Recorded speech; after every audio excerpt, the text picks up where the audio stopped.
আসসালামু আলাইকুম। Microsoft এক্সেলের basic থেকে অ্যাডভান্স কোর্সের 11 নম্বর ক্লাসে সবাইকে শুভেচ্ছা। আজকে আমরা 11 নম্বর ক্লাস নিয়ে ডিসকাস করব। আপনারা যারা ঘরে বসে মাইক্রোসফট এক্সেলের বেসিক থেকে অ্যাডভান্স কোর্সটি শিখতে চান সম্পূর্ণ ফ্রিতে, তারা আমাদের আইডিয়াল সলিউশন মিনি চ্যানেলটি ফলো করুন। উক্ত চ্যানেলে টোটাল 14টি ভিডিও আপলোড করা আছে। এই 14টা ভিডিওর মাধ্যমে আপনারা সম্পূর্ণ কোর্সটি ফ্রিতে শিখতে পারবেন। তো কথা না বলে আজকের 11 নম্বর ক্লাসটি আমরা শুরু করি। আজকের ক্লাসে আমরা শিখব চার্ট বা গ্রাফ কিভাবে তৈরি করে। আমরা মাইক্রোসফট এক্সেলে খুব সুন্দর চার্ট তৈরি করতে পারি এবং এই চার্ট দিয়ে আমরা সুন্দর প্রেজেন্টেশন তৈরি করতে পারি বা রিপোর্টকে রিপ্রেজেন্ট করতে পারি। তো এই চার্ট বা গ্রাফগুলো আমরা তৈরি করব কিভাবে আমরা একটু দেখি। তো আমাদের মাইক্রোসফট এক্সেলে অসংখ্য চার্ট আছে। এখান থেকে যে চার্টগুলো আমাদের প্রয়োজন হয় ব্যবহারের জন্য সেগুলো আমরা শিখব। তো প্রথমে আমরা শিখব পাই চার্ট। পাই চার্ট কিভাবে তৈরি করে এবং বিস্তারিত আমরা শিখব।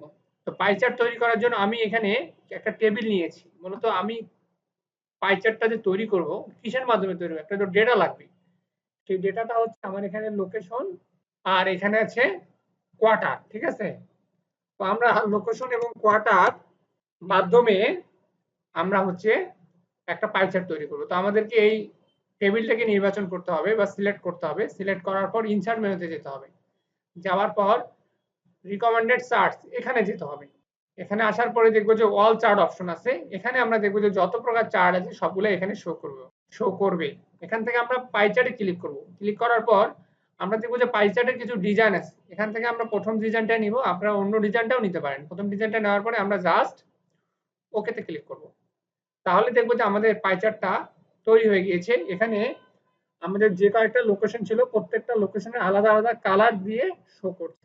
কিন্তু আমাদের এখানে এই কোয়ার্টারে কোনো ডেটা শো করছে না। এখন আমরা এই ডেটাটাকে কিভাবে নিয়ে আসব, এটা হচ্ছে গুরুত্বপূর্ণ বিষয়। আপনি পাই চার্ট তৈরি করলেন যে টোটাল পাই চার্টটার কোন অংশে কতটুকু সেল হয়েছে, মিরপুর অংশে কতটুকু, বাড্ডা কতটুকু, গুলশানে কতটুকু এবং ধানমন্ডিতে কতটুকু, এটা কালার দিয়ে এখানে বোঝাচ্ছে। তো এটাকে আমরা অ্যামাউন্টটা নিয়ে আসবো কিভাবে, অ্যামাউন্টটা নিয়ে আসার জন্য আমরা যখন এই চার্টটা তৈরি করছি তখন একটা চার্ট ডিজাইন মেনু চলে আসে। আমরা যদি বাইরে ক্লিক করি তাহলে কিন্তু আর চার্ট ডিজাইন মেনুটা থাকবে না। আবার যখন আমরা চার্টে ক্লিক করব দেখেন চার্ট ডিজাইন মেনুটা চলে আসছে। তো চার্ট ডিজাইন মেনু থেকে আমরা এই যে অ্যাড চার্ট এলিমেন্ট এখানে যাব। যাওয়ার পরে এই যে ডাটা লেভেল, এই ডাটা লেভেলে যাব। ডাটা লেভেল থেকে আমাদের যে ডাটাটা আছে সেই ডাটাটা আমরা সেন্টারে দিতে চাইছি না, তাহলে আমরা সেন্টার ক্লিক করব। দেখেন সেন্টার কার্সর নিয়ে যাওয়ার সাথে সাথে আমাদের সেন্টারে ডাটাটা চলে এসেছে। যদি ইনসাইড ইন দিতে চাই সেটা হবে, তারপর আউটসাইড দিতে চাইলে আউটসাইডে আসবে। তো আমরা যেখানে দিতে চাই, তো আমরা সেন্টারে দিব, তাহলে আমরা সেন্টারটা ক্লিক করবো, তাহলে আমার ডাটাটা চলে আসবে। আমরা ইচ্ছা করলে এইখান থেকে আমরা একটু বোল্ড করে দিতে পারি বা ফন্ট সাইজ একটু বাড়ায় দিতে পারি, তাহলে আমাদের দেখতে আরো একটু ভালো লাগবে। তা আমরা এখন দেখতে পাচ্ছি যে আমাদের ডেটাটা কোন এরিয়াতে কতটুকু ডেটা ছিল সেটা শো করছে। তো এভাবে আমরা চার্ট তৈরি করতে পারি। এছাড়াও আপনারা হচ্ছে তো এটা কিভাবে চেঞ্জ করবেন, আমরা গ্রাফে ক্লিক করলে আপনার এখানে অপশন আছে, এই যে টেক্সট অপশন, আউটলাইন অপশন। তো আপনারা যদি এই টেক্সট অপশনে যান তাহলে এই যে সলিড ফিল থেকে আপনারা এই যে কালার চেঞ্জ করে দিতে পারেন। আবার আউটলাইনও আপনারা এখান থেকে চেঞ্জ করতে পারেন কালার। তো আপনারা ইচ্ছা করলে খুব সহজেই এই চার্টের কালারগুলো চার্ট অপশন থেকে আপনারা চেঞ্জ করতে পারেন। তো প্রিয় ভিউয়ার্স, আমরা পাই চার্ট তৈরি করলাম। এখন আমরা একটা অন্য একটি চার্ট তৈরি করি, কলাম চার্ট। কলাম চার্ট আমরা কিভাবে তৈরি করব? তো কলাম চার্ট তৈরি করার জন্য আমি এখানে একটা টেবিল নিয়েছি, এখানে লোকেশন নিয়েছি, ফার্স্ট কোয়ার্টার নিয়েছি, second quarter, third quarter, fourth quarter, এভাবে আমরা কোয়ার্টার নিয়েছি। তো আমরা একইভাবে জাস্ট এই টেবিলটাকে নির্বাচন করব। নির্বাচন করার পরে ইনসার্ট মেনুতে যাব। যাওয়ার পর আমরা রিকমেন্ডেড চার্টসে যাব। যাওয়ার পর অল চার্টে যাব।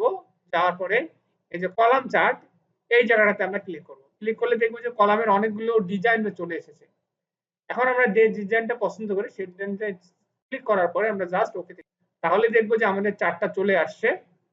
এখন আপনার এই চার্টটা কোয়ার্টার শো করতেছে এবং লোকেশনটা শো করছে। এখানেও কিন্তু আপনার এই বাম পাশে রেঞ্জ শো করতেছে আপনার টাকার পরিমাণ। কিন্তু আপনি যদি চান যে এই কলামগুলোর উপরে আপনি এই ফিগারটা নিয়ে আসবেন, সেক্ষেত্রে আপনার ওই একইভাবে আপনাদেরকে অ্যাড চার্ট এলিমেন্ট থেকে এই ডাটা লেভেলে যাবেন। তো অ্যাড চার্ট এলিমেন্টে গেলে আপনার অনেক অপশন হবে। অ্যাড টাইটেল, আপনারা যদি টাইটেলটা চেঞ্জ করতে চান সেটা চেঞ্জ করতে পারেন। চার্ট টাইটেল সেটা চেঞ্জ করতে পারেন। ডাটা লেভেল থেকে মূলত ডাটাটাকে নিয়ে আসা যায়। আমরা যদি সেন্টারে হয়ে যাই তাহলে দেখবেন সেন্টারে ডাটাটা চলে এসেছে। আপনারা এইভাবে এই ডাটাটাকে নিয়ে আসতে পারেন। কলামের কালার চেঞ্জ করতে চান সেক্ষেত্রে আপনার চার্টের উপর একবার ক্লিক করবেন, তাহলে এই যে ফরম্যাট চার্ট এরিয়া আসবে, এখান থেকে চার্ট অপশন, এখান থেকে আপনারা কালার চেঞ্জ করতে পারবেন।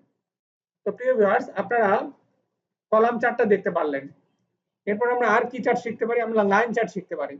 আমরা যখন ক্রিকেট খেলা দেখি, ক্রিকেট খেলায় কিন্তু লাইন চার্টটা প্রয়োজন হয়। তো আমরা লাইন চার্টটা কিভাবে তৈরি করব? আমরা জাস্ট এই টেবিলটা নির্বাচন করব। আমি জাস্ট ক্লাসটার বা ভিডিওটা শর্ট করার জন্য এই টেবিলটা আগে থেকেই নিয়ে রাখছি। তো আপনারা এরকম একটা টেবিল নিবেন, বা আপনারা কি করতে চাচ্ছেন লাইন চার্টের মাধ্যমে, সে আপনার তো ডেটাটা লাগবে, সেই ডেটাটা আমি আগে নিয়ে নিয়েছি। তো আমরা ইনসার্ট মেনুতে যাব, যাওয়ার পর রিকমেন্ডেড চার্টে যাব, তারপর অল চার্টে যাব, যাওয়ার পরে আমরা লাইন চার্টে ক্লিক করব। তাহলে আমরা দেখতে পাচ্ছি লাইন চার্ট। আমরা এখান থেকে লাইন চার্টটা নিব, নেওয়ার পরে ওকে তে ক্লিক। তাহলে আমরা দেখতে পাবো যে আমাদের লাইন চার্টটা ওই কালার ওয়াইজ আপনারা দেখতে পাচ্ছেন, এখানে কালার শো করছে, মিরপুর, ধানমন্ডি সবগুলাই শো করছে। আপনারা এইভাবে কালার চার্ট তৈরি করতে পারেন। একইভাবে আমরা যদি বার চার্ট তৈরি করতে চাই, তা বার চার্টটা কিভাবে করব? আমরা জাস্ট সিলেক্ট করব, সিলেক্ট করার পর ইনসার্ট মেনুতে যাব, যাওয়ার পর রিকমেন্ডেড চার্টে যাব, তারপর অল চার্ট, তারপর আবার বার চার্টে যাব। তারপর আমরা বার চার্টে নির্বাচন করব কোন ধরনের আমরা করতে চাই, তারপর ওকেতে ক্লিক করব। তাহলে আমাদের বার চার্টটা তৈরি হয়ে যাবে। আমরা যদি বার চার্টের মধ্যে ডেটা লেভেল নিয়ে আসতে চাই, তাহলে আমরা ডেটা লেভেলটাও নিয়ে আসতে পারবো। ডেটা লেভেলটা একইভাবে আমরা নিয়ে আসব, অ্যাড এলিমেন্ট থেকে, ডাটা লেভেল থেকে আমরা ইচ্ছা করলে নিয়ে আসতে পারি। তো এইভাবে আপনারা চার্ট তৈরি করতে পারেন। আজকের ক্লাসে আমি চার্ট সম্বন্ধে আলোচনা করলাম। যদি আপনাদের ভিডিওগুলো ভালো লেগে থাকে, অবশ্যই আমার চ্যানেলটি সাবস্ক্রাইব করবেন এবং ভিডিওগুলো সবার মাঝে শেয়ার করে দিবেন। আসসালামু আলাইকুম।